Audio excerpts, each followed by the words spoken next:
Hello friends, myself Rachna from JSR Tutor. So in this video, I'll be showing you the solution of Science and Technology Part 2, which was held in the year July 2020. So let's get started.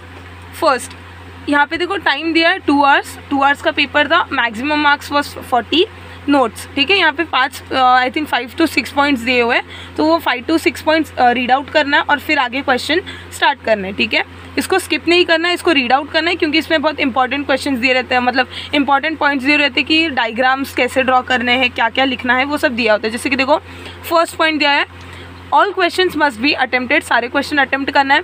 Where ever necessary scientifically correct diagrams and correct labelling should be drawn. अब देखो इसका मतलब क्या है, ये science का paper है.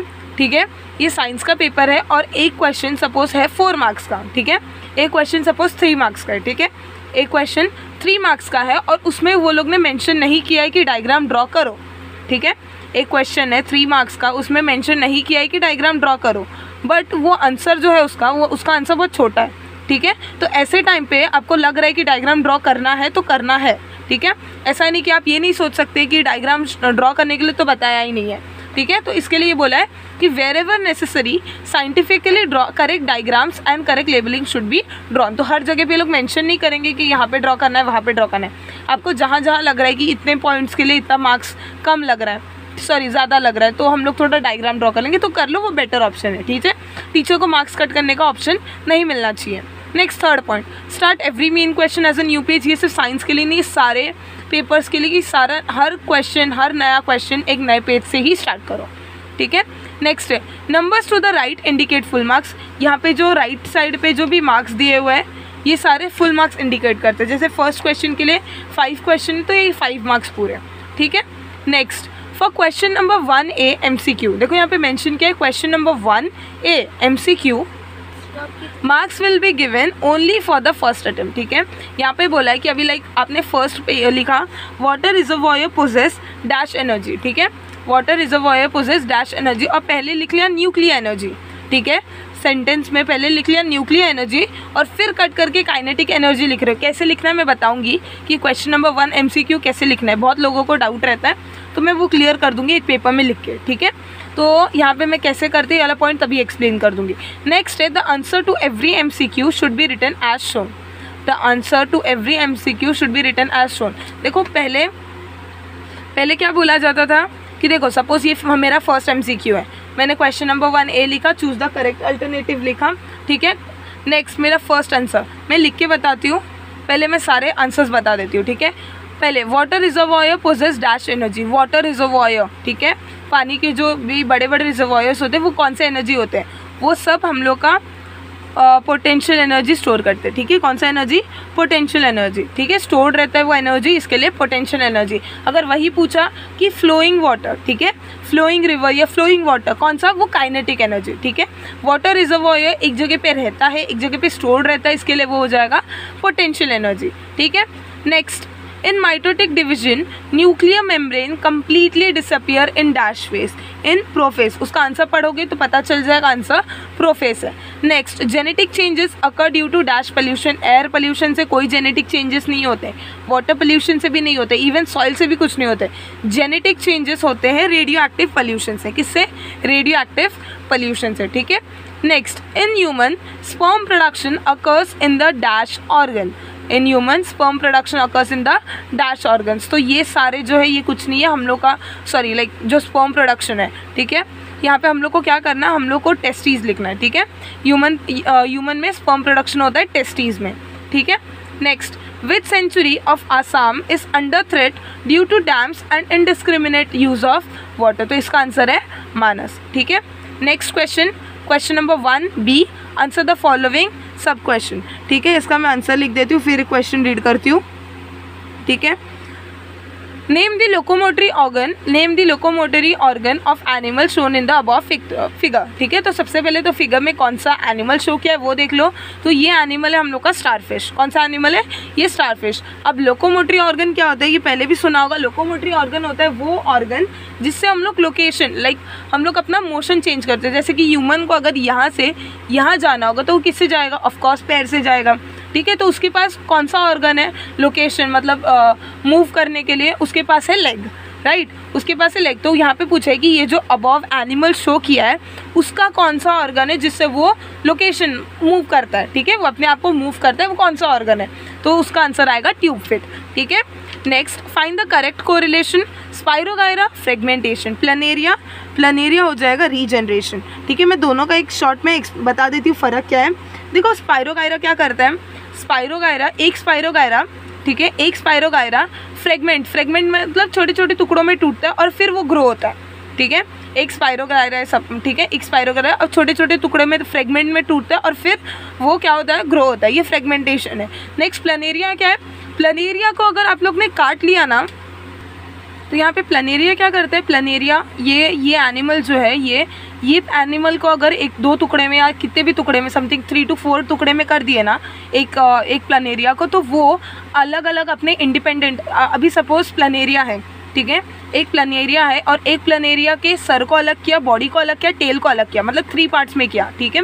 तो जो पहला पार्ट है ना प्लानेरिया का, ठीक है, सपोज ये प्लानेरिया है, ठीक है, सपोज ये प्लानेरिया, ठीक है, तो ये प्लानेरिया का हेड है, ये बॉडी है और ये टेल है, ठीक है। अगर मैं तीनों को डिवाइड कर रही हूँ, तीनों को कट कर रही हूँ, तो हेड क्या करेगा, हेड अलग हो जाएगा, बॉडी अलग हो जाएगा और टेल अलग हो जाएगा, ठीक है। और हेड, बॉडी और टेल दोनों को ग्रो करेगा खुद, ठीक है, और एक नया प्लानेरिया बन जाएगा। और ये बॉडी, जिसके पास बॉडी है वो अपना हेड और टेल खुद ग्रो करेगा और एक दूसरा नया प्लानेरिया हो जाए। और तीसरा जिसका प्लानेरिया के सिर्फ जिसके पास पूंछ है वो क्या करेगा, वो अपना बॉडी और हेड ग्रो करके वो तीसरा प्लानेरिया बन जाएगा, ठीक है।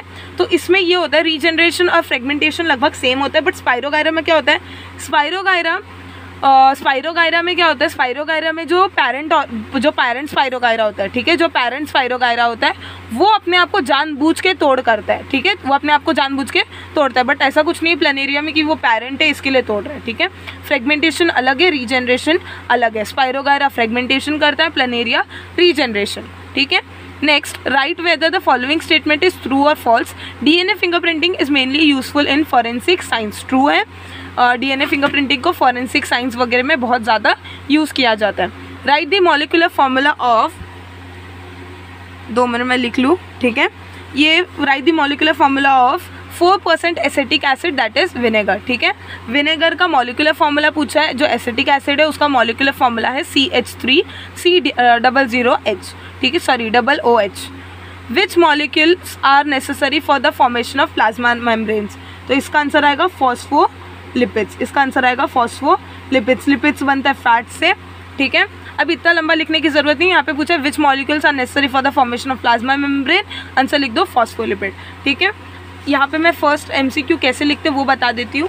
यहाँ पे एक्चुअली लिखने कैसा बोला है और आपको कैसा लिखना चाहिए मैं दोनों बता देती हूँ बुक में। तो यहाँ पे मैंने एक बोर्ड का पेपर लिया हुआ है, ठीक है, बोर्ड का पेपर जैसा आता है जहाँ पे लिखना होता है। मैं पूरा बोर्ड का पेपर शो नहीं करूँगी, बट मैंने हिस्ट्री पेपर में पूरे बोर्ड का पेपर कैसे फिल करना है, क्या होगा, कैसे होगा, मैंने सब शो किया है, ठीक है। तो यहाँ पे मैं शो नहीं करूँगी, यहाँ पे मैं डायरेक्ट आंसर बताती हूँ। तो यहाँ पे मेरा क्या था, यहाँ पे मेरा क्वेश्चन नंबर 1A था, question number 1A, choose the correct alternative. तो यहाँ पे मेरा क्वेश्चन नंबर 1 में मैं लिखूँगी 1, ठीक है। नेक्स्ट में मैं लिखूँगी A, ठीक है, A, choose the correct alternative. यहाँ पे पूरा स्टेटमेंट लिखना है, लिखो, इतना लिखोगे तो भी चलेगा, ठीक है, पूरा स्टेटमेंट भी लिख सकते हो। तो चूज़ द करेक्ट अल्टरनेटिव। अब देखो यहाँ पे क्या बोला है, यहाँ पे बोला है कि जो भी MCQs का आंसर है ना उसको ऐसा लिखो, question number 1A, question number 1A। अभी फर्स्ट का सपोज B है, फर्स्ट का सपोज B है, फर्स्ट का सपोज क्या है B, तो मैं क्या करूँगी, ऐसा लिखूँगी फर्स्ट B, ऐसा लिखने बोला, ठीक है। शो किया है ऐसा लिखने को, कैसा लिखने को कि सेंटेंस मत लिखो, ठीक है, बोला है कि सेंटेंस मत लिखो और डायरेक्टली ऐसा 1 क्वेश्चन नंबर में ये सब क्वेश्चन 1 का B, जैसे यहाँ पे मैंने बताया 1 का B क्या है मेरा B है थर्मल, तो यहाँ पे B थर्मल ऐसा लिख के छोड़ देने को ऐसा बोला है, ठीक है। बट ये चीज़ फॉलो आप लोग मत करो, ठीक है, क्योंकि जैसे कि ये 2020 का पेपर था, ये 2020 का पेपर था, अभी 2022 चल रहा है करेंटली, ठीक है। तो 2022 में कोई चेंजेस आ सकते हैं। अगर आप लोग ने ऐसा लिखा, कोई नोट्स में नहीं दिया कि ऐसा लिखना है, तुम लोग के पेपर के टाइम पे ऐसा कोई नोट नहीं दिया है कि ऐसा लिखना है और तुम लोग ने ऐसा लिख दिया तो टीचर मार्क्स काट सकती है, ठीक है। यहाँ पे नोट दिया है, बच्चे लोग ने लिखा है तो बच्चे लोग को मार्क्स मिल जाएगा, ठीक है। यहाँ पे ये पेपर में नोट दिया हुआ है कि ऐसा ऐसा लिखना है MCQs को, और बच्चे लोग ने लिखा वैसा तो चलेगा, मार्क्स मिलेगा। बट तुम लोग के पेपर में अगर ये नोट नहीं दिया है और तुम लोग फिर भी ऐसा लिख रहे हो तो तुम लोग को मार्क्स कट सकता है, ठीक है। अगर तुम लोग के पेपर में ऐसा दिया होगा ना नोट कि the answer to every MCQ should be written as shown, कि क्वेश्चन नंबर 1A 1 का B, ठीक है। अगर ऐसा दिया है तो ऐसा लिखो, चलेगा, ठीक है। अगर ऐसा दिया ऐसा लिखो, चलेगा। वरना क्या लिखना है, कैसे लिखना है कि 5 मिनट से ज़्यादा नहीं लगेगा तुम लोग को सेंटेंस लिखने को, ठीक है। तो लिख लो वाटर रिजर्वॉयर, ठीक है, पोजेस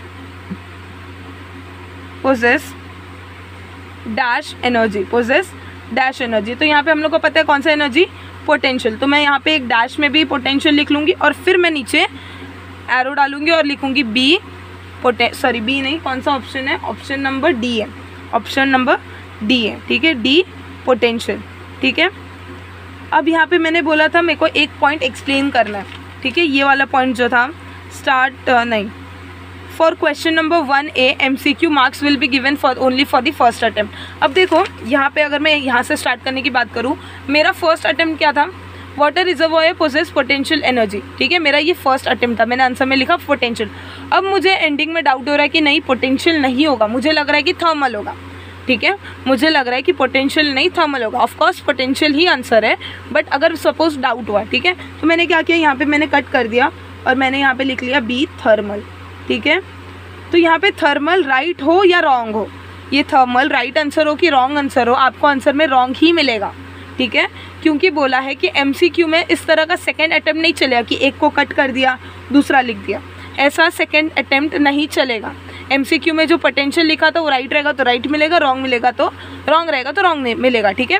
बट अगर आप सोच रहे हो कि यहाँ पे सेकंड, अभी सपोज मैं यहाँ पे थर्मल लिखती और सेकंड अटेम्प्ट में पोटेंशियल लिखती, तो आप बोलते कि मैम पोटेंशियल तो राइट है, बट पोटेंशियल पे मार्क्स नहीं मिलेगा क्योंकि पोटेंशियल आपका सेकंड अटेम्प्ट हो रहा है, ठीक है। तो सेकंड अटेम्प्ट पे मार्क्स नहीं मिलेगा। तो कुछ बच्चों को डाउट होगा कि लाइक ऐसे सिचुएशन होने पर, ऐसा सिचुएशन मत लाओ, बेटर ऑप्शन आंसर पे डाउट है, जगह छोड़ दो, स्पेस छोड़ दो, आगे कंटिन्यू करो। बट ऐसा हो गया तो क्या करोगे, ऐसा हो गया तो ये पूरी क्वेश्चन को एक स्ट्रोक में कंप्लीट करो, ठीक है। या तो ऐसा 2 स्ट्रोक मारो या तो एक स्ट्रोक में कट कर दो, ठीक है। एक स्ट्रोक में कट कर दो और फिर से क्वेश्चन लिखो और फिर से यहाँ पे क्वेश्चन लिखो और आंसर लिखो, ठीक है। तो ऐसे में बहुत कम चांस होते हैं मार्क्स कट करने के टीचर को, ठीक है। तो ये चीज़ फॉलो करो।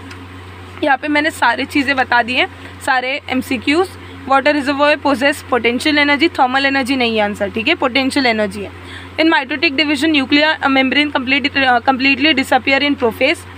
Genetic changes occur due to radioactive pollution. In humans, sperm production occurs in the testes. Which century of Assam is under threat due to dams and discriminate of water? मानस, ठीक है। इसका answer लोकोमेट्री organ ट्यूबफिट है। Next spirogyra fragmentation, planaria regeneration. DNA fingerprinting is mainly useful for forensic sign, true. 4% acetic acid vinegar, molecular formula हो जाएगा CH3COOH. Which molecules are necessary for the formation of plasma membrane, इसका answer आएगा phospholipids, ठीक है। अब यहाँ पे इतना सब कंप्लीट करने के बाद हम लोग का 10 मार्क्स कंप्लीट होने के बाद स्टार्ट होता है question number 2A give scientific reason. Question number 2A give scientific reason. यहाँ पे 3 क्वेश्चंस दिए हुए थे, एक क्वेश्चन पर ईच क्वेश्चन 2 मार्क्स का होता है, ठीक है। Each question contains 2 marks. तो यहाँ पे 3 क्वेश्चंस दिए हुए हैं, हम लोग को कोई 2 सॉल्व करने हैं। फर्स्ट क्वेश्चन देखते हैं क्या है। फर्स्ट क्वेश्चन दिया है while performing the exercise we feel tired. While performing exercise we feel tired, give reason. इसका आंसर आप लोग को मिलेगा page number 15, second chapter page number 15। Second chapter page number 15 में देखो यहाँ पे last 3 lines. Similarly, our muscle cells also perform anaerobic respiration while performing the exercise. Due to this, less amount of energy is produced in our body and lactic acid accumulates, due to which we feel tired. Therefore, लिख सकते हो therefore while performing the exercise we feel tired. इतना answer लिख सकते हो, but फिर भी अगर मैं बोलूँ तो ये आंसर थोड़ा प्रॉपर फॉर्मेट में नहीं है, प्रॉपर फॉर्म नहीं किया है, ठीक है। तो जो आंसर जो डाइजेस्ट प्रेफर करते हो वो लोग डाइजेस्ट का आंसर लिखो, क्योंकि डाइजेस्ट में अच्छे से इसको लिख के मतलब अच्छे से बताया। अगर नहीं है डाइजेस्ट तो या तो ये आंसर प्रेफर करो। कैसे स्टार्ट करोगे, in human body our muscle cells perform anaerobic respiration, ठीक है, while performing the exercise. First point हो गया। Due to this less amount of energy is produced in our body, ठीक है। Second point therefore lactic acid accumulates due to which we feel tired. Third point और चौथा point लिख दो, therefore we feel tired while exercising. ठीक है, या तो ये करो, या तो मेरे पास नवनीत का डाइजेस्ट है जिसमें आंसर सिमिलर, एक सिमिलर आंसर मिला है मुझे. ठीक है, तो वो आंसर भी प्रिफर कर सकते हो क्योंकि वो आंसर और ये आंसर दोनों सिमिलर है. ठीक है, नवनीत के डाइजेस्ट पे ये अवेलेबल है. देखो आंसर क्या बोला है, थोड़ा सा क्वेश्चन डिफरेंट है बट क्वेश्चन का जो एम है, जो क्वेश्चन पूछने का, वो सेम ही है. ठीक है, तो यहाँ पे पूछा we feel exhausted after exercising. ठीक है, तो वही है टायर्ड, एग्जॉस्टिंग. ठीक है, तो ये चीज़ को भी, ये आंसर को भी प्रिफर कर सकते हो. When we undertake constant exercise, there may be shortage of oxygen for the cells. Therefore, our muscles and other tissues perform anaerobic respiration in such condition. ठीक है, वहाँ पे जो एक लाइन में बताया था कि हम लोग एनारोबिक रेस्पिरेशन करते हैं, उसका रीज़न यहाँ पे दिया हुआ है. ठीक है, इन दिस प्रोसेस, अब वहाँ पे प्रोसेस एकदम सिंपल एक लाइन में कंप्लीट किया, तो यहाँ पे थोड़ा इलॉबरेट किया है क्योंकि गिव रीजन एटलीस्ट 4 पॉइंट्स का होना चाहिए. तो in this process lactic acid is formed. Molecules of ATP produced in oxidation of food are also much less. Thus, there is less energy in the body and accumulation of lactic acid too. All this brings about a feeling of exhaustion. तो ये ना लिख के ये last वाला line तुम लोग जो गिव रीजन का लाइन है वही लिख सकते हो. ठीक है, सिमिलर लिखो, दोनों का आंसर सेम है. जो वो क्वेश्चन जो वहाँ पे हम लोग ने देखा वही है, बस यहाँ पे क्या है, थोड़ा आंसर को इलॉबरेट किया है, थोड़ा लंबा किया है. ठीक है, सेकेंड क्वेश्चन रीड करते हैं. सेकेंड क्वेश्चन है, अब देखो ये 4 मार्क्स का है. ठीक है, 4 मार्क्स का है, 4 मार्क्स का 2 है. ठीक है, 2 क्वेश्चन अटेम्प्ट करने, 2 क्वेश्चन 4 मार्क्स का, मतलब एक क्वेश्चन 2 मार्क्स का है, एक क्वेश्चन 2 मार्क्स का है. एक क्वेश्चन अगर 2 मार्क्स का है तो मिनिमम हम लोग को 4 पॉइंट्स लिखने हैं. ठीक है, मिनिमम कितने पॉइंट्स लिखने हैं, 4 पॉइंट्स. ठीक है, अब सेकेंड क्वेश्चन देखते हैं. Hydroelectric energy, solar energy and wind energy are called as renewable energies. ठीक है, ये वाला आंसर चेक करते कहाँ पे. तो ये जो क्वेश्चन है, hydroelectric energy, solar energy and wind energy are called renewable energies. यहाँ पे पहले तो आप लोग को बेसिक कॉन्सेप्ट पता होना चाहिए कि ऐसा क्यों बोला है. ठीक है, कि हाइड्रो इलेक्ट्रिक एनर्जी को रिन्यू कर सकते हो, सोलर एनर्जी को रिन्यू कर सकते हो, विंड एनर्जी को रिन्यू कर सकते हो. ठीक है, तो एक एक पॉइंट मिला तो आप खुद का आंसर भी क्रिएट कर सकते हो बिकॉज ये बहुत ही ईजी आंसर है. अब मैंने टेक्स्ट बुक में चेक किया बट टेक्स्ट बुक में ऐसा कुछ प्रॉपर इसका प्रॉपर लाइक जैसे हिस्ट्री में होता है, जैसे कि हिस्ट्री में एक क्वेश्चन बोला उसका प्रॉपर एक पैराग्राफ आंसर, वैसा यहाँ पे अवेलेबल नहीं दिया है. बट यहाँ पे मैं आपको डाइजेस्ट का एक आंसर बता रही हूँ. ठीक है, डाइजेस्ट का आंसर को रिफ़र करो, वही याद कर लो, या तो डाइजेस्ट के आंसर को रिफ़र करके खुद का आंसर क्रिएट करो. ठीक है, तो यहाँ पे ये टेक्सचुअल क्वेश्चन है, मैं नवनीत का डाइजेस्ट ही रिफ़र कर रही हूँ. Hydroelectric energy, solar energy and wind energy are called as renewable energies. ठीक है, तो यहाँ पे देखो आंसर क्या है. Hydroelectric energy, solar energy and wind energy is obtained respectively. पहले यहाँ पे बताया कि हाइड्रो इलेक्ट्रिक एनर्जी किससे बनता है, कैसे मिलता है, सोलर एनर्जी कैसे मिलता है और विंड एनर्जी कैसे मिलता है. तो कैसे मिलता है, देखो obtained respectively from flowing water. Flowing पानी जब फ्लो होता है तो वहाँ से उसकी वजह से जो एनर्जी क्रिएट होती है उसको हाइड्रो इलेक्ट्रिक एनर्जी बोलते हैं. सोलार रेडिएशन जो ऑफकोर्स जो सोलार सन की वजह से जो मिलता है सोलार रेडिएशन, वो है सोलार एनर्जी. और फ्लोइंग विंड, जो विंड फ्लो करता है तो उसकी वजह से जो एनर्जी क्रिएट होती है वो होती है विंड एनर्जी. ठीक है, next flowing water, that is water reservoirs. This sources that is water reservoirs, इसके सोर्सेज क्या क्या है, वाटर रिजर्वॉयर्स जिससे hydroelectric energy, sun, solar energy and wind energy आदि इनएग्जॉस्टिबल एंड सस्टेनेबल. ठीक है, this sources that is water reservoirs, sun and wind are inexhaustible and sustainable. They will not be finished, वो ख़त्म नहीं होंगे. ठीक है, ऑन दी कॉन्ट्ररी, कॉन्ट्ररी मतलब इसके उल्टा ही.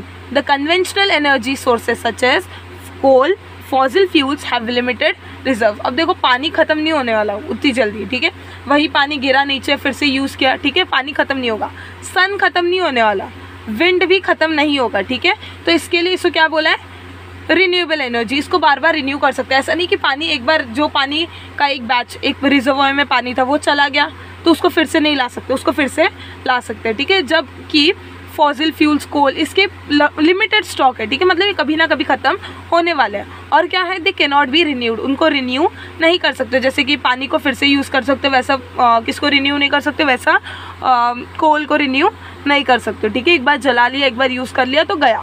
They can not be renewed and may get exhausted in future. तो अभी बहुत सारे चांसेस है कि जो कोल है वो बहुत ज़्यादा एग्जॉस्ट हो सकता है, क्योंकि कोई भी चीज़ का जो लिमिटेड है उसको अगर बार बार यूज़ करोगे तो वो ऑफकोर्स ख़त्म होगा. ठीक है। तो hydroelectric energy, solar energy and wind energy can be replenished and hence they are called as renewable, ठीक है। तो ये बहुत अच्छा सा आंसर है, सिंपल आंसर है एकदम, लाइक सिंपल वर्ड्स का आंसर है, कोई टफ नहीं है, बहुत कोई भी याद कर लेगा। अगर याद नहीं हो रहा तो समझ लो, समझ गए तो खुद का आंसर साइंस में लिखोगे तो कोई इशू नहीं है, ठीक है। तो ये हम लोग का सेकेंड क्वेश्चन था। Third question, microbial enzymes are used instead of chemical catalyst in chemical industry. अब देखो मैं इसमें कुछ कुछ डाइजेस्ट का इसके लिए बता रही हूँ क्योंकि मैंने पहले भी बताया कि टेक्स्ट बुक में किसी क्वेश्चन का एज इट इज़ आंसर नहीं मिलता, ठीक है। अब इसका आंसर चाहिए तो इसका एज इट इज़ आंसर नहीं मिला, हम लोग को पूरा टेक्स्ट बुक पढ़ना पड़ता है, पूरा चैप्टर पढ़ना पड़ेगा और चैप्टर में से एक एक पॉइंट्स निकालना पड़ेगा, ठीक है। तो इसके लिए मैं आपको डाइजेस्ट रिफर करा रही हूँ ताकि डाइजेस्ट से आप इजीली कर सको। अब मैंने यहाँ पे एक पॉइंट मार्क किया टेक्स्ट बुक के दूसरे पेज में, तो पढ़ने को भी इशू होता है, ठीक है। तो थर्ड क्वेश्चन क्या बोला, microbial enzymes are used instead of chemical catalyst in chemical industry. तो microbial enzymes are used instead of chemical catalyst in chemical industry. तो ये क्वेश्चन का मतलब क्या बोला है, देखो कि जो माइक्रोब्स होते हैं, जो माइक्रो ऑर्गेनिजम्स होते हैं, ठीक है, एज अ एंजाइम्स उनको यूज़ किया जाता है। किसकी वजह, पहले क्या होता था, लाइक अगर कोई चीज़, कोई रिएक्शन को स्पीड अप करना है, कोई रिएक्शन को क्या करना है, कैटलिस्ट क्या होता है पता होगा। कैटलिस्ट वो होता है कि अभी कोई रिएक्शन है, कोई रिएक्शन चल रहा है, ठीक है। सपोज मैंने आग लगाया और उसमें मतलब मैंने वुड रखा है और उस पर आग लगाए, ठीक है। अब ये भी एक रिएक्शन है, वुड रखा, आग लगाए, वो भी एक रिएक्शन है, बट रिएक्शन नॉर्मल स्पीड पे चल रहा है, ठीक है। वुड है, आग लगाया, नॉर्मल स्पीड पे रिएक्शन चल रहा है, बट मेरे को वो आग ज़्यादा चाहिए, तो मैंने क्या किया, उस पर केरोसिन डाल दिया, ठीक है। मैंने उस पर केरोसिन डाल दिया तो आग बढ़ गया, ठीक है, आग बढ़ गया। वैसे ही कैटलिस्ट क्या करता है, कोई भी रिएक्शन को, कैटलिस्ट कोई भी रिएक्शन को फास्ट करने का काम करता है, ठीक है। एज अ जस्ट मैंने कैटलिस्ट का छोटा सा एग्जांपल, मतलब छोटा सा एक व्यू दे दिया ताकि समझने में आसानी हो। तो क्या करते हैं कि अगर कोई भी केमिकल इंडस्ट्री में कोई केमिकल बना रहे या कोई चीज़ बना रहे, तो वो रिएक्शन को फास्ट करने के लिए ना केमिकल कैटलिस्ट यूज़ करते हैं। क्या करते हैं, केमिकल कैटलिस्ट। कैटलिस्ट का मीनिंग बताया, केमिकल मतलब वो चीज़ें जो अच्छी नहीं होती, ठीक है। केमिकल मेरे लिए तो वही डेफिनेशन, ठीक है। तो केमिकल कैटलिस्ट के बदले अभी क्या कर रहे हैं, अभी माइक्रोबियल एंजाइम्स यूज़ कर रहे हैं। माइक्रोबियल एंजाइम्स क्या मतलब, समझो माइक्रो ऑर्गेनिजम्स, ठीक है। जैसे कि कर्ड बनाने के लिए, ठीक है, कर्ड में क्या होता है, लैक्टोबैसिलिया होता है। अगर हम लोग मिल्क में लैक्टोबैसिलिया मिला देंगे तो वो कर्ड बन जाता है, ठीक है। मतलब क्या करें, हम लोग एक माइक्रो ऑर्गेनिज्म डाल रहे हैं। इडली के बैटर में अगर हम लोग को उसको फर्मेंट करना है तो हम लोग क्या करते हैं, लैक्टोबैसिलिया डाल देते हैं, ठीक है, उसको खट्टा कर देते हैं। सेम ब्रेड बनाने के लिए अगर हम लोग को उसको फुलाने का है तो हम लोग कौन सा माइक्रो ऑर्गेनिज्म डालते हैं, उसमें हम लोग ईस्ट डाल देते हैं, ड्राई ईस्ट, ठीक है। तो ये सारी चीज़ें एग्जाम्पल्स है, ठीक है। माइक्रो ऑर्गेनिजम्स को हम लोग कैसे अपने डे टू डे लाइफ में यूज़ करते हैं, वो एक सारे एग्जाम्पल्स है। लैक्टोबैसिलिया तो हम लोग के बहुत सारे डे टू डे लाइफ में यूज़ होता है। सेम ईस्ट का भी, ईस्ट ब्रेड वगैरह सब में गिरा रहता है, ठीक है। तो इसलिए ये पूछा है, यहाँ पे बोला है कि कैसे माइक्रोबियल एंजाइम्स को यूज़ किया जाता है इंस्टेड ऑफ केमिकल कैटलाइज। तो इसका answer page number 80 right, page number 87 chapter पे दिया हुआ है, ठीक है। ये देखो पैराग्राफ दिख रहा है, कैन यू टेल के नीचे माइक्रोबियल एंजाइम्स, ठीक है। यहाँ से स्टार्ट होता है एक्चुअल में ये आंसर और एंड होता है यहाँ पे, ठीक है। एक्चुअली यहाँ पे भी नहीं, इससे भी ज़्यादा लिख सकते हो, बट मैं बोल रही हूँ इतना लिखो बहुत है, क्योंकि ये समथिंग 2 मार्क्स का है, तो 4 पॉइंट्स मिनिमम चाहिए, ठीक है। बट यही चीज़ अगर ये देखो गिव रीज़न में ये आंसर आया, ये क्वेश्चन गिव रीज़न में आया, तो यहाँ पे तुम लोग 2 पॉइंट्स लिख रहे हो, बट यही चीज़ बोलेंगे कि right a brief on microbial enzymes, तो ये पूरा पैराग्राफ लिखना पड़ेगा, तो थोड़ा थोड़ा नॉलेज रखना चाहिए, ठीक है। तो आंसर पे आते हैं। Nowadays instead of chemical catalyst microbial enzymes are used in chemical industry. ये हम लोग का सेम क्वेश्चन हो गया, तो इसको मत लिखो, ये छोड़ दो। This enzymes are active at low temperature. ये एंजाइम्स लो टेम्परेचर, कम टेम्परेचर पे भी एक्टिव रहते हैं, ठीक है। लाइक ऐसा इशू नहीं टेम्परेचर हाई है तो नहीं एक्टिव रहेगा, ठीक है। तो लो टेम्परेचर पे भी वो एक्टिव रहते हैं, ठीक है। PH and pressure, low temperature, pH और प्रेशर सब में वो एक्टिव रह सकते हैं। Due to which energy is saved and erosion proof instruments are also not necessary, ठीक है। तो इसका क्या हो रहा है, इसका लो टेम्परेचर होता है, लो टेम्परेचर, लो पीएच, लो प्रेशर, ये सब में भी क्या होता है, ये एंजाइम्स एक्टिव होते हैं, ठीक है। तो इनके लिए कि अलग इरोजन प्रूफ इंस्ट्रूमेंट्स की ज़रूरत नहीं पड़ती। जबकि केमिकल्स को चाहिए हाई टेम्परेचर, कोई भी चीज़ का हाई टेम्परेचर है तो उसके लिए अलग अलग इंस्ट्रूमेंट्स रखते हैं, कि जैसे कि आग में हाई टेम्परेचर है तो उसके लिए अलग इंस्ट्रूमेंट्स, ठीक है। तो वो सारी चीज़ें होती है, उसमें बहुत डीप नॉलेज है, हम लोग को उतना नहीं जाना है, ठीक है। Enzymes carry out specific processes, अब ये जो चीज़ चाहिए हम लोग, जो एंजाइम को जो चीज़ के लिए चाहिए वो चीज़ वो काम वही करके आएगा, ठीक है।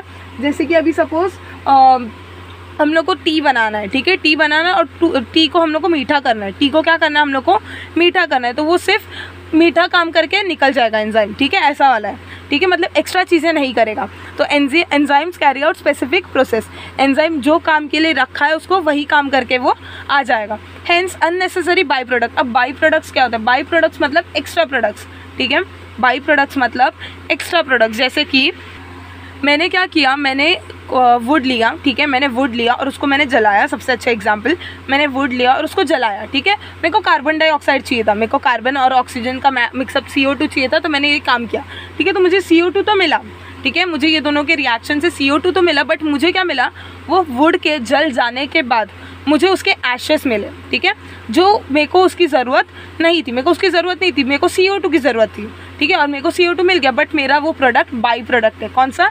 एशेस, ठीक है। ये जो ऐश मिला है ना मेरे को एक्स्ट्रा, जो कोई बचने के बाद लकड़ी के जो ऐश वो एक्स्ट्रा है, तो उसको मैं बोलूँगी बाई प्रोडक्ट। तो एंजाइम्स को जब यूज़ करते हो ना तब कोई बाई प्रोडक्ट नहीं मिलता, जो काम के लिए उसको डाला है वो काम करके वो चला जाएगा या हो जाएगा, ठीक है। बट जब केमिकल कैटलिस्ट डालते हो ना तो वो अपना काम तो करता है, साथ में एक एक्स्ट्रा प्रोडक्ट निकालता है जिसकी ज़रूरत नहीं होती। जैसे मुझे वो एशेस की ज़रूरत नहीं थी, बट अब मुझे वो वेस्ट है मेरे लिए, ठीक है। तो एक एक्स्ट्रा चीज़ें नहीं निकलती जब हम लोग एंजाइम्स यूज़ करते हैं, ठीक है। Due to which Hence unnecessary byproducts are not formed, due to which expenses on purification are minimized। अब देखो अभी कोई भी चीज़ का एक्स्ट्रा चीज़ निकलेगा तो उसको फिर से प्योरीफाई करो, ठीक है, प्योरीफाई करो, क्लीन करो, उसका कॉस्ट भी बच जाता है अगर हम लोग एंजाइम यूज़ करते हैं, ठीक है। Next, in case of microbial enzymatic reaction, elimination and decomposition of waste material is avoided and enzymes can be reused। तो पूरे वही बोला है कि लाइक वेस्ट मटेरियल कम निकलते हैं, ठीक है, और माइक्रोबियल एंजाइम्स को रीयूज़ कर सकते हो, ठीक है, माइक्रोबियल एंजाइम को रीयूज़ कर सकते हो, केमिकल कैटलिस्ट को नहीं कर सकते हो, ठीक है। Hence such enzymes are eco friendly, ठीक है। इतना आंसर लिखो, इतना आंसर लिखो और फिर लिखो therefore microbial enzymes are used instead of chemical catalyst in chemical industry। इतना लिखो, या तो अगर एक्स्ट्रा लिखना है, अगर कुछ माइक्रोबियल एंजाइम्स के नाम याद है तो ये भी लिख लो, ठीक है, एक दो याद रखा है तो लिख लो, चलेगा, ठीक है।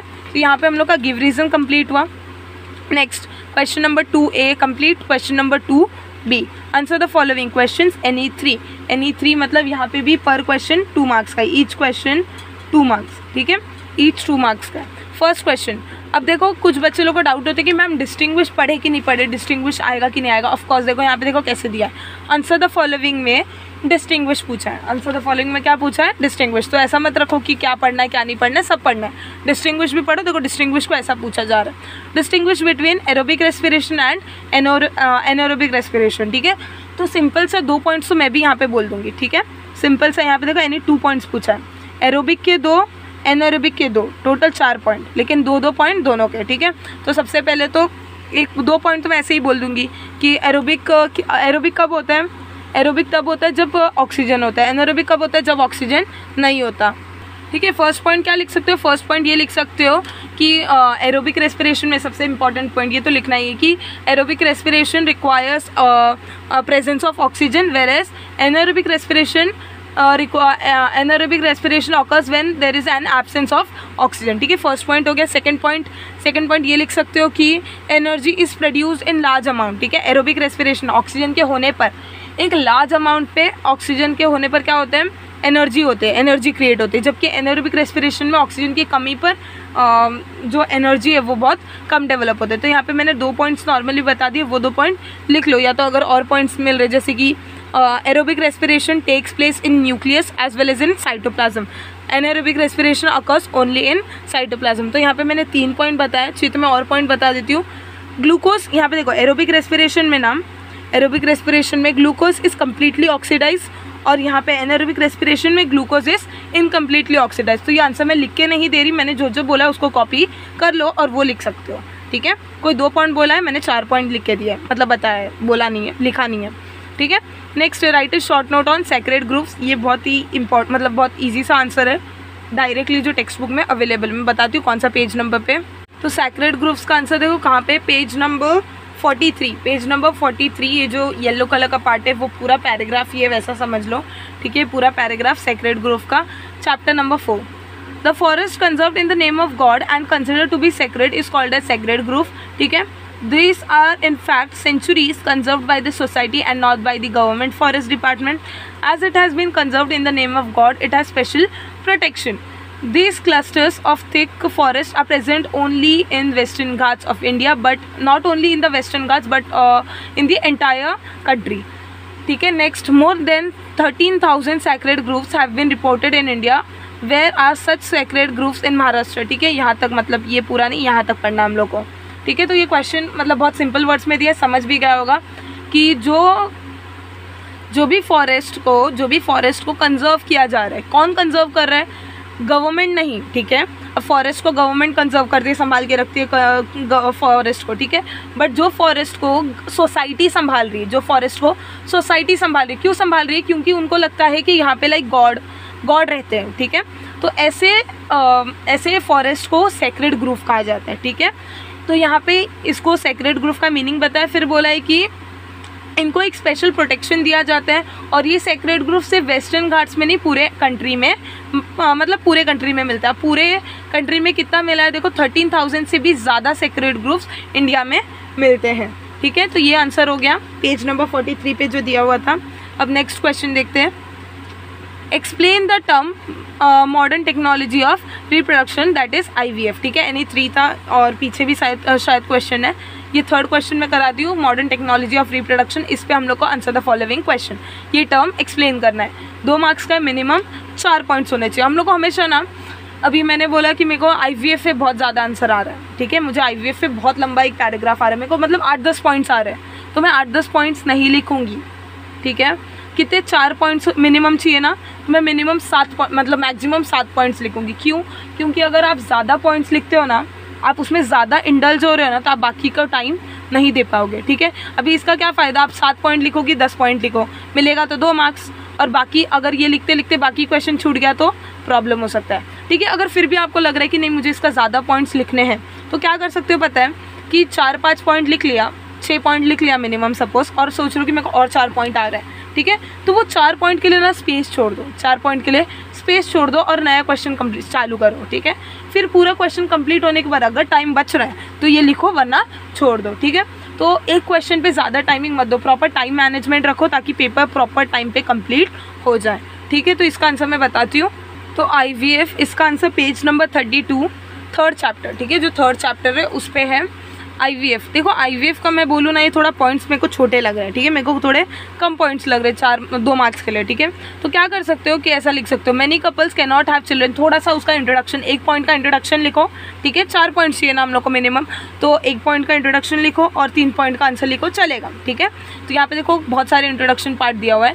Many couples can not have children due to various reason, in case of women irregularity in menstrual cycle, difficulty in oocyte production, obstacles in the oviduct, difficulties in implantation in uterus, and many other reasons are responsible for this, ठीक है।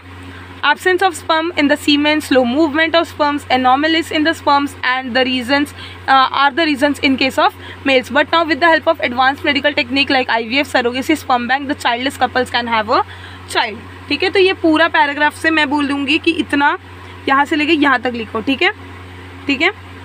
Many couples can not have children due to various reason, ठीक है। Therefore some people, इतना लिखने के बाद therefore ऐसा लिख सकते हो, therefore due to therefore with the help of advanced medical technique like IVF the couples can have a child, ठीक है। पहले 2 पॉइंट कैसे लिखो, देखो अगर ये छोटा लग रहा है तो मेरे को भी छोटा लग रहा है, क्योंकि इससे थोड़ा 1-2 पॉइंट एक्स्ट्रा होना चाहिए, क्योंकि हम लोग को सेफ साइड पे रहना है, तो हम लोग सिर्फ 4 नहीं 6 पॉइंट लिखेंगे। तो क्या लिखोगे, many couples can not have children due to various reasons, but now with the help of advanced medical techniques but due to medical advanced technique like IVF childless couples can have a child, ठीक है। Surrogacy, sperm bank मत लिखो क्योंकि हम लोग को IVF पे focus करना है। ये 2 पॉइंट लिख लिया, फिर आगे कंटिन्यू करो। In this technique fertilisation is brought about in the test tube and the embryo is formed implanted in the uterus of women at appropriate time. IVF technique is used for having the child in case of those childless couple who have problems like less sperm count, obstacle in oviduct etcetera. इतना लिखो, ठीक है। और एक भी लिख लो, ये point complete हुआ ना, जैसे कि in this technique fertilisation is brought in test tube, ठीक है, and the embryo is formed implanted in uterus of women at appropriate time, therefore, ठीक है, ये पॉइंट कंप्लीट होने के बाद लिखो therefore this process is also called as therefore, ऐसा लिखो कि therefore the baby is also called as test tube baby, ठीक है, the baby is also called as test tube baby. यहाँ पे मेंशन नहीं किया बट तुम लोग मेंशन कर लो, तो ऐसे में हो जाते हैं 6 पॉइंट्स, ठीक है, ये हम लोग का हो गया। नेक्स्ट क्वेश्चन पे आते हैं। तो यहाँ पे क्वेश्चन नंबर 2B के और 2 क्वेश्चन है, मतलब 5 क्वेश्चन दिए हुए थे, उसमें से हम लोग को कोई 3 करने थे, ठीक है।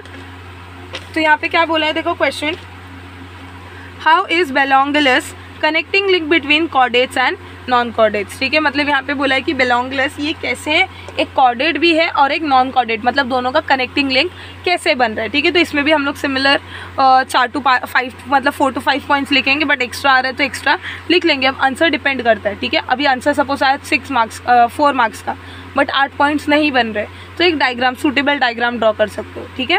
तो ऐसा सब होता है।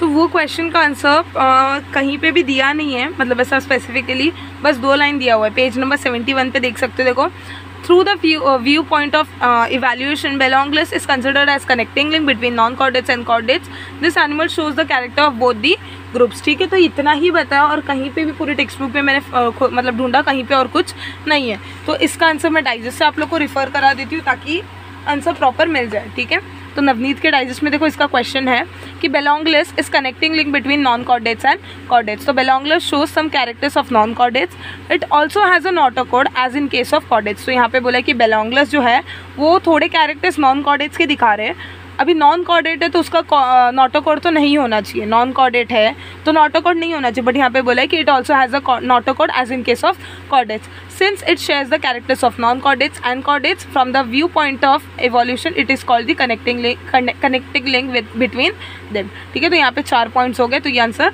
लिख सकते हो ऐसा। मैंने सिर्फ ये एक मैं नहीं बोल रही कि डाइजेस्ट प्रीफर करो या डाइजेस्ट देखो, मैं सिर्फ यहाँ पे कोई भी टेक्स्ट बुक में नहीं दिया हुआ था आंसर, इसलिए मैंने डाइजेस्ट बताया, ठीक है।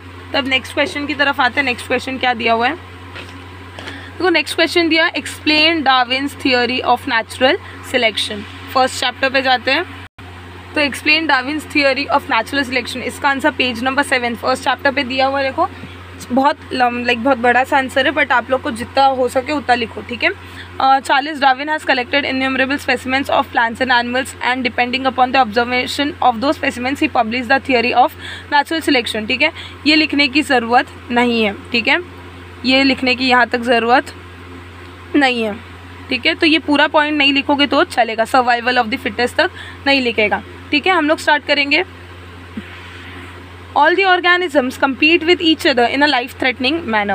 In this competition, only those organisms sustain which show the modification essential for winning the competition. However, besides this, natural selection also plays an important role because nature selects only those organisms which are fit to live and the rest perish. Sustaining and selected organism can perform reproduction and thereby give rise to new species with their own specific characters, ठीक है।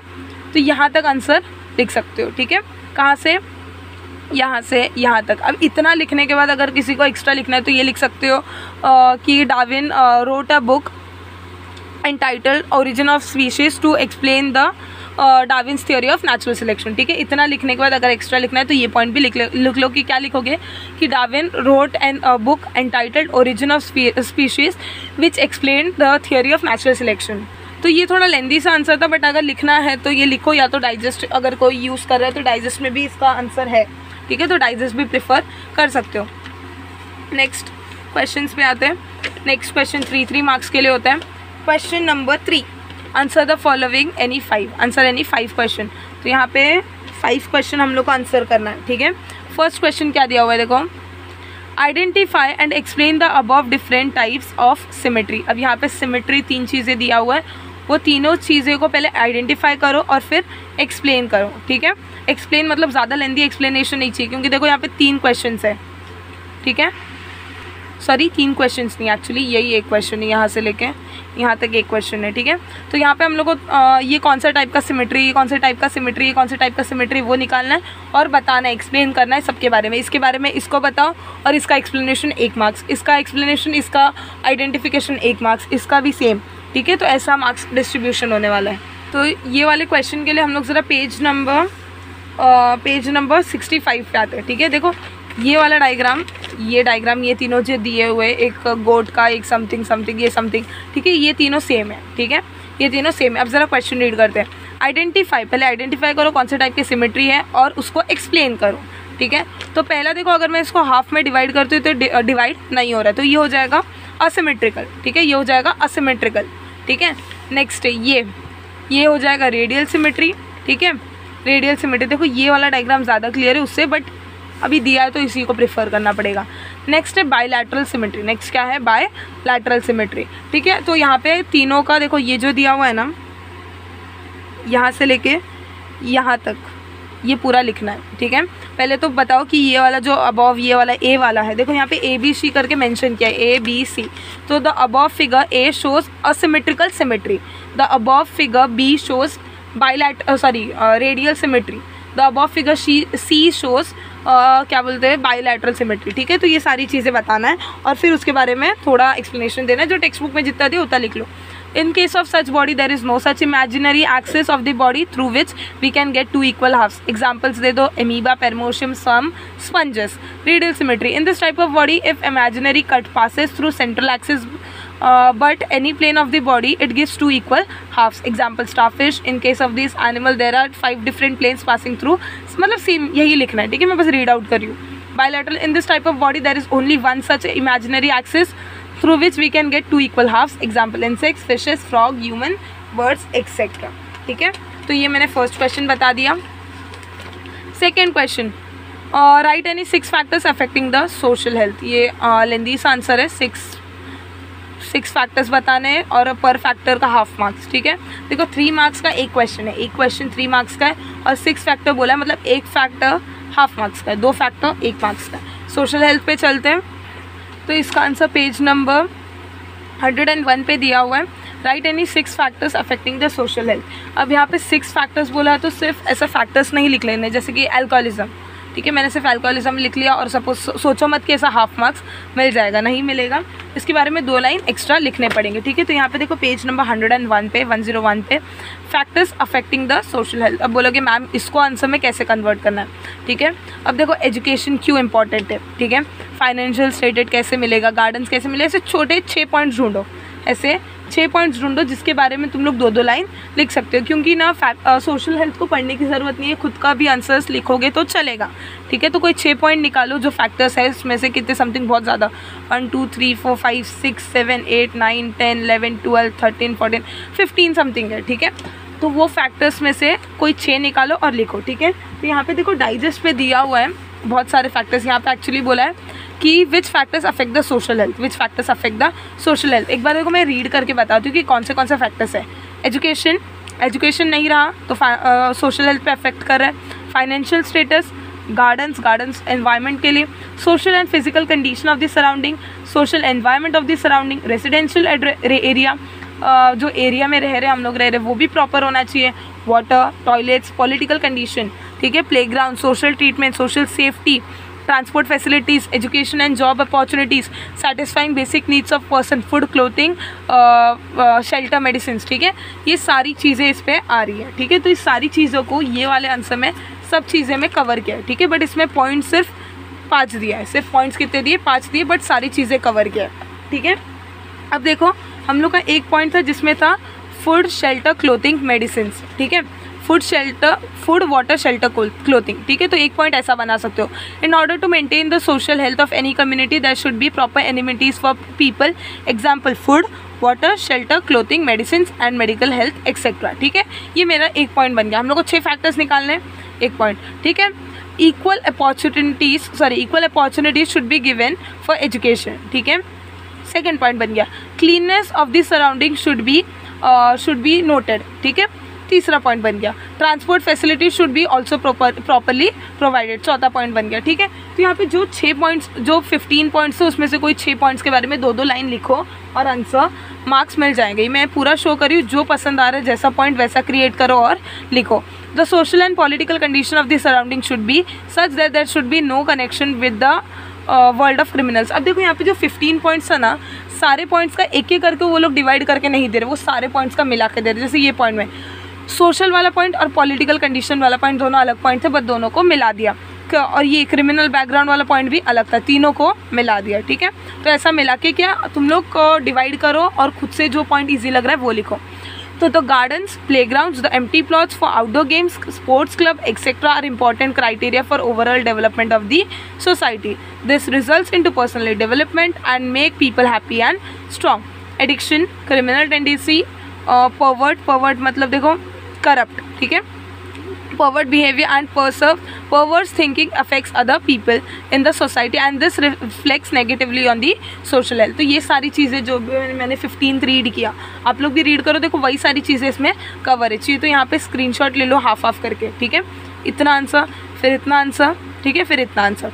Having large number of friends and families, proper use of time when alone and when along with the peer group, trust in others, respect and acceptance for other build stronger social health. ठीक है, तो ये पूरा answer था। इसमें से जो मन कर रहा है थोड़ा सा डिवाइड करके, लाइक 10th में तो इतना कर पाओगे खुद से। ठीक है, तो ये आंसर निकाल लो खुद से 6 points. Next, complete the following chart. Complete the following chart, यहाँ पे चार्ट कंप्लीट करना है, सिर्फ सिंपली यहाँ पे सिंपली क्या करना है, चार्ट कंप्लीट करना है। देखो 6 होंगे, 1 2 3 4 5 6 6। ठीक है, अब यहाँ पे क्या बोला है, substance obtained by microbial processing. Citric acid कैसे मिल रहा है, एस्कॉर्बिक एसिड कैसे मिल रहा है, बेटा कैरोटीन कैसे मिल रहा है, ये सब उसका ऑर्गेनिज्म लिखना है, सॉरी माइक्रो ऑर्गेनिज्म से कैसे मिल रहा है वो लिखना है। ठीक है, इसका आंसर पेज नंबर 81 पे दिया हुआ है। देखो सेम क्वेश्चन से, substance obtained by microbial processing and the rules. मैं यहाँ पे शो करती हूँ दोनों आजू बाजू में। देखो substance obtained by microbial processing and the rules, ठीक है, सेम। ठीक है, अब देखो पहला क्या है हम लोग का, सिट्रिक एसिड। सिट्रिक एसिड का क्या रोल है, तो सिट्रिक एसिड का रोल है टू इम्पार्ट एसिडिटी। ठीक है, तो यहाँ पे क्या लिखोगे, टू इम्पार्ट एसिडिटी। सेकंड है एस्कॉर्बिक एसिड। एस्कॉर्बिक एसिड देखो 4th में है। एस्कॉर्बिक एसिड का काम है एंटीऑक्सीडेंट्स, विटामिन। ठीक है, थर्ड है हम लोग का बेटा कैरोटीन। बेटा कैरोटीन का क्या काम है, देखो बेटा कैरोटीन एडिबल कलर्स। ठीक है, 4th ग्लाइकोलिपिड्स देखो यहाँ पे एमिल्सिफायर्स। ठीक है, एमिल्सिफायर्स। ठीक है, ग्लाइकोलिपिड्स हो गया। नेक्स्ट वेनिलिन का काम है एसेंस। नेक्स्ट जिलिटॉल, इसका काम है आर्टिफिशियल स्वीटनर, लो कैलोरी। ठीक है, तो ये सारी चीज़ें सेम टू सेम है, बस ये 2 चीज़ें एक्स्ट्रा इसमें, ये पूरे सारे रूल्स सेम है। ठीक है, नेक्स्ट क्वेश्चन पे आते हैं। Explain the 3 different levels of biodiversity. ठीक है, 3 मार्क्स का है, 3 डिफरेंट लेवल्स ऑफ बायोडाइवर्सिटी बताना है और तीनों के एक लेवल का 1 मार्क्स, दूसरे लेवल का दूसरा और तीसरे लेवल का तीसरा मार्क्स। ठीक है, तो explain the 3 levels of biodiversity. इसका आंसर बताती हूँ। इसका answer page number 42, 4th chapter. ठीक है, 4th चैप्टर जो यहाँ से स्टार्ट हो रहा है ना, जेनेटिक डाइवर्सिटी। तो इसका आंसर कैसे स्टार्ट करोगे, देखो वो आंसर स्टार्ट कैसे करोगे, the 3 different levels of biodiversity are. ठीक है, इतना स्टार्ट में वो लिखो, the 3 different levels of biodiversity are genetic diversity, species diversity and ecosystem diversity. ठीक है, इतना लिखा, फिर लिखो जेनेटिक डाइवर्सिटी, उसका पूरा ये पॉइंट्स लिखो। Occurrence of diversity among the organisms of same species is genetic diversity. Example, each human being is different from other. Possibility of wiping out species arises if there is decrease in the diversity within the species whose members involved in sexual reproduction. ठीक है, genetic diversity. Next, species diversity. Innumerable species of organisms occur in the nature. This is called as species diversity. Species diversity includes various types of plants, animals and microbes. ठीक है, ecosystem diversity. Many ecosystems are present in each region. Ecosystem is formed through interaction between plants, animals, their habitat and changes in their environment. Each ecosystem has its own characteristic and animals, plants, microbes and abiotic factors. Ecosystems are also 2 types, natural and artificial. ठीक है, तो इतना लिखो, 3 marks मिल जाएगा। फिर भी अगर कुछ एक्स्ट्रा लिखने का मन किया तो व्हाट इज बायोडाइवर्सिटी, ये लिख लो। Biodiversity is the richness of living organisms in nature due to presence of varieties of organisms, ecosystems and genetic variation with a species. ठीक है, इतना लिखो, फिर लिखो biodiversity occurs in 3 different levels. ये लिख के स्टार्ट करो, या तो यहाँ से स्टार्ट किया तो भी चलेगा। ठीक है, 3 मार्क्स आराम से मिल जाएंगे। वो पूरे पैराग्राफ को 3 मार्क्स का जो मैंने बताया उसको समझ कर करो, हो जाएगा। अगर रटोगे तो याद नहीं होगा, ठीक है। नेक्स्ट क्वेश्चन देखो, observe the following and answer the question. ये देखो मेंस्ट्रुअल साइकिल का डायग्राम दिया हुआ है, मेंस्ट्रुअल साइकिल का, और उसके ऊपर क्वेश्चंस दिए हुए हैं, ठीक है। देखो क्या क्वेश्चन दिया है, identify the process in the above figure and after how many days it will repeat again, ठीक है। तो पहले तो ये कौन सा प्रोसेस है वो बताना है और ये कितने दिन बाद रिपीट होगा। तो 28 to 30 डेज में ये फिर से रिपीट होने लगता है, मैं बताऊंगी। Right the names of the hormones involve in this process. तो बहुत ही ईजी सा क्वेश्चन है, ये वाला मैं टेक्स्ट बुक में कहाँ है वो बताती हूँ, ठीक है। तो पेज नंबर 31 देखो, पेज नंबर 31 थर्ड चैप्टर पे दिया हुआ है। और देखो दिया हुआ है कि ये कौन सा डायग्राम है, मेंस्ट्रुअल साइकिल का ये डायग्राम है। तो देखो क्वेश्चन क्या है, मैं ये लिख के नहीं बताऊंगी। आइडेंटिफाई द प्रोसेस, देखो ध्यान से क्वेश्चन समझो। आइडेंटिफाई द प्रोसेस, कौन सा प्रोसेस है, तो कौन सा प्रोसेस है, ये मेंस्ट्रुअल साइकिल का प्रोसेस है, ठीक है। मेंस्ट्रुएशन का प्रोसेस है, कौन सा प्रोसेस है, मेंस्ट्रुएशन, ठीक है। मेंस्ट्रुएशन का प्रोसेस है, मेंस्ट्रुएशन का प्रोसेस है। और बोला है after how many days it will repeat again. तो जो मेंस्ट्रुएशन का प्रोसेस है, जो मेंस्ट्रुअल साइकिल है पूरा, ये मेंस्ट्रुअल साइकिल कितने डेज में रिपीट होता है, मेंस्ट्रुअल साइकिल रिपीट होता है 28 to 30 डेज में। यहाँ पे भी देखो बताया है, तो 28 to 30 डेज में रिपीट होता है। तो यहाँ पे तुम लोग क्या लिखोगे, identify the process in the above figure and after how many days it will repeat again. तो the above process shows the process of menstruation, ठीक है, या मेंस्ट्रुअल साइकिल, दोनों लिख लो, मेंस्ट्रुएशन लिख लो, फिर ब्रैकेट में लिख लो मेंस्ट्रुअल साइकिल, ठीक है। तो प्रोसेस है मेंस्ट्रुएशन या मेंस्ट्रुअल साइकिल, ठीक है। और कब रिपीट होता है, कितने दिन में, 28 to 30 डेज में रिपीट होगा। Right the names of the hormones involve in this process. तो इसमें कौन से हार्मोन्स इन्वॉल्व है, देखो कौन से हार्मोन्स इन्वॉल्व है। यहाँ पे प्रॉपर नाम नहीं दिया है, देखो यहाँ पे कहीं पे भी नाम नहीं दिया है, डायग्राम एक्चुअली इनकम्प्लीट है। तो मैं बताती हूँ कौन से हार्मोन्स रहते हैं। देखो एस्ट्रोजन, प्रोजेस्टेरोन, ठीक है। कौन से हार्मोन्स, एस्ट्रोजन और प्रोजेस्टेरोन। अब यहाँ पे ये fully grown follicle, ovulation, corpus luteum, corpus albicans, ये सब हार्मोन्स नहीं है, ठीक है, ये सब हार्मोन्स नहीं है। फीमेल रिप्रोडक्टिव ऑर्गन्स में सिर्फ 4 ही होते हैं, उसमें से 2 है एस्ट्रोजन और प्रोजेस्टेरोन। ये दोनों क्या काम करते हैं, ये दोनों मेंस्ट्रुअल साइकिल में ये दोनों का काम है, ठीक है। बाकी के 2 जो है वो उसका रिप्रोडक्शन में काम होता है, ठीक है। 4 होते हैं, 4 हार्मोन जो ह्यूमन फीमेल रिप्रोडक्टिव सिस्टम संभालते हैं। तो उसमें से 2 जो हार्मोन्स है वो है एस्ट्रोजन और दूसरा है प्रोजेस्टेरोन। ये किस में काम आता है, ये मेंस्ट्रुअल साइकिल में हेल्प करता है, ठीक है। तो यहाँ पे देखो कहीं पे भी लिखा हुआ नहीं है कि एस्ट्रोजन, या कहीं पे भी कुछ दिखाया नहीं कौन से हार्मोन्स है। तो हम लोग को खुद को लिखना है कि कौन से हार्मोन्स प्रोसेस में इन्वॉल्व है, एस्ट्रोजन और प्रोजेस्टेरोन, ठीक है। अब फिर से मैं बता रही हूँ, ये जो पिट्यूटरी ग्लैंड है, ये ग्लैंड है, ये एक हार्मोन नहीं है, भले ही इसकी वजह से हार्मोन्स क्रिएट हो रहे हैं, ठीक है। फुल्ली ग्रोन फॉलिकल भी एक हार्मोन नहीं है, ओव्यूलेशन भी हार्मोन नहीं है, कॉर्पस ल्यूटेन भी हार्मोन नहीं है, ना कि कॉर्पस एल्बिकन। सिर्फ हार्मोन से एस्ट्रोजन और प्रोजेस्टेरोन, ठीक है। नेक्स्ट है write the what are the advantages of hydro electric power generation. What are the advantages of hydro electric power generation.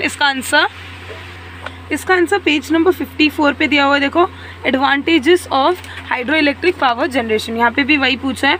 और what are the advantages of hydro electric power generation. But जैसे कि 3 marks का है, ठीक है, ये पूरा अकेला क्वेश्चन 3 मार्क्स का है, तो मिनिमम हम लोग को 6 पॉइंट्स लिखने पड़ेंगे। और इसमें देखो एडवांटेजेस में भी 3 ही पॉइंट है, first point, second point, third point, ठीक है। तो एडवांटेजेस से पहले क्या लिख सकते हो, हाइड्रो इलेक्ट्रिक एनर्जी के बारे में 2 लाइन्स लिख सकते हो, ठीक है। Kinetic energy in flowing water और the potential energy in water reservoir is conventional source of energy, ठीक है।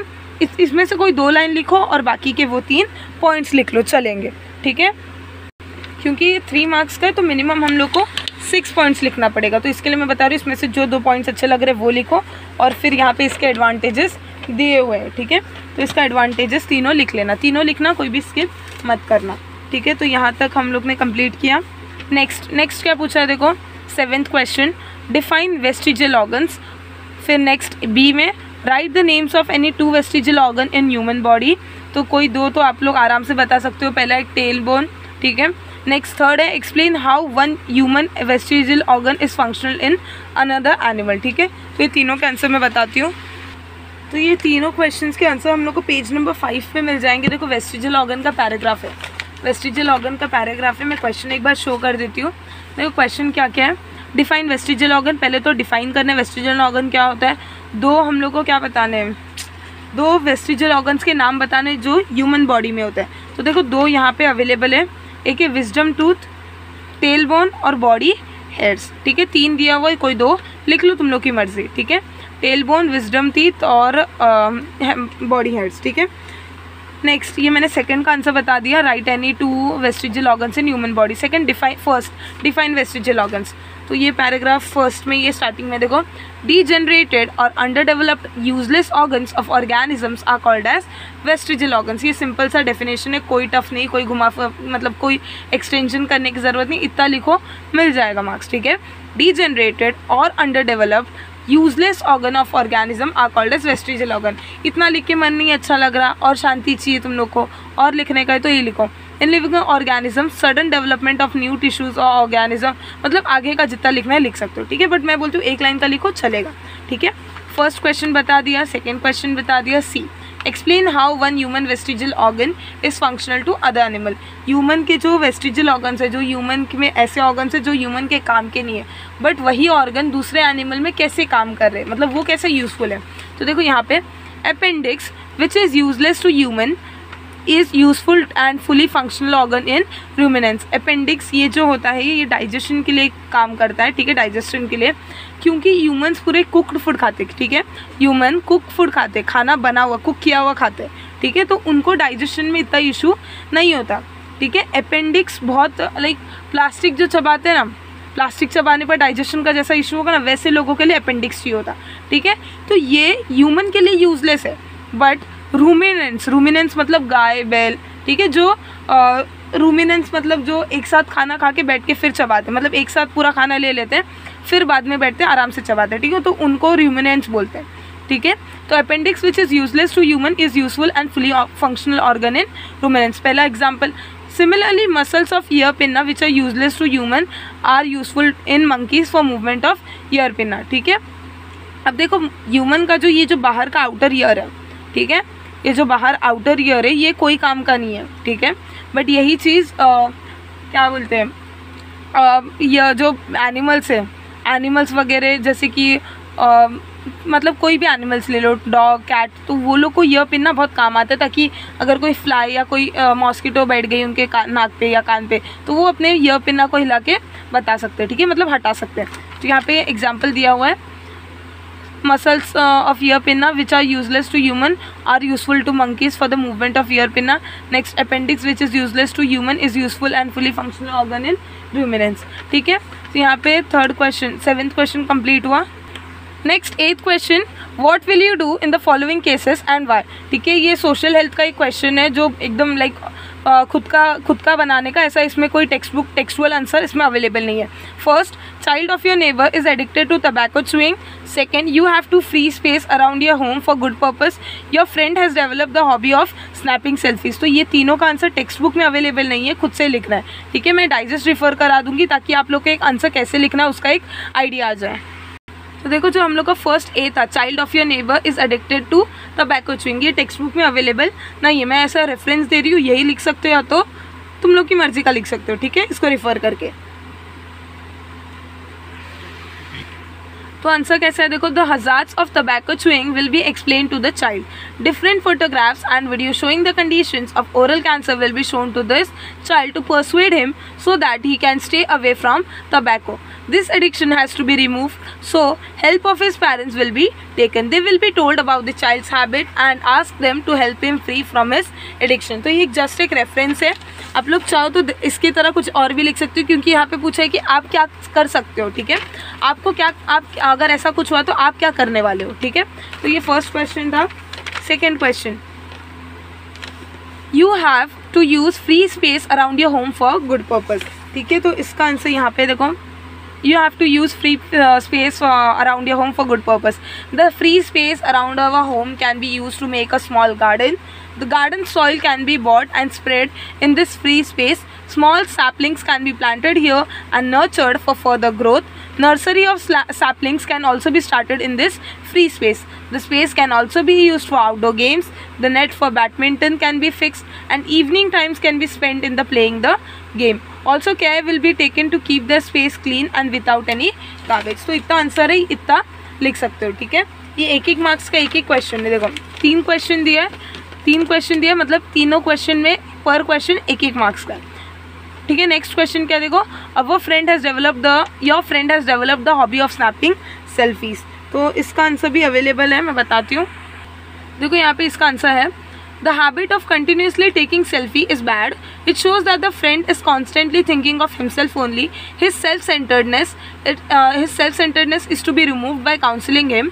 The reason behind this behavior should also be understood. He should be diverted and motivated to take some other task so that his habit can be lessened. Taking selfies is not a hobby, it's a bad habit if someone is repeatedly engaged in it.